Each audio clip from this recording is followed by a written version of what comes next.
বিএনপির পক্ষ থেকে ২০ কোটি টাকার বেশি নগদ অর্থ এবং ত্রাণ সহায়তা বন্যা উপদ্রুত অঞ্চলে সহায়তা দেওয়া হয়েছে বলে জানিয়েছেন বিএনপি স্থায়ী কমিটির সদস্য ডাক্তার AZM জাহিদ হোসেন। সকালে সংবাদ সম্মেলন করে এই তথ্য জানান তিনি। বলেন, ৭ কোটি টাকার বেশি ত্রাণ তহবিলে জমা রয়েছে, যা দিয়ে বন্যা দুর্গত এলাকায় পুনর্বাসন কাজ চালানো হবে। গত ২৫ তারিখ থেকে আজ অবধি আমরা বিএনপি এবং বিএনপি পরিবার ২০ কোটি টাকারও অধিক নগদ আর্থিক এবং ত্রাণ সহায়তা, অর্থাৎ প্রতিটা জায়গাতেই মেডিকেল ক্যাম্প চলছে এবং মেডিকেল ক্যাম্পগুলোতে আমাদের ডাক্তাররা খালি যাচ্ছে তা না, ডাক্তার ওখানে স্থানীয় নেতৃবৃন্দের সহায়তায় ঔষধও পর্যাপ্ত পরিমাণ ঔষধ সেখানে বিনা পয়সায় সরবরাহ করা হচ্ছে।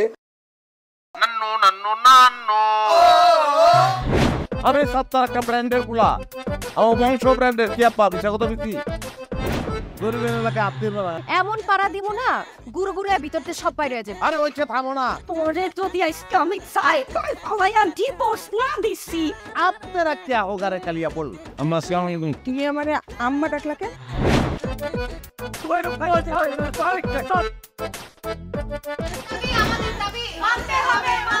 মামু তুমি গদ্দার মাইয়া রে কোনদিন স্বামীর মুখ দেখাও না।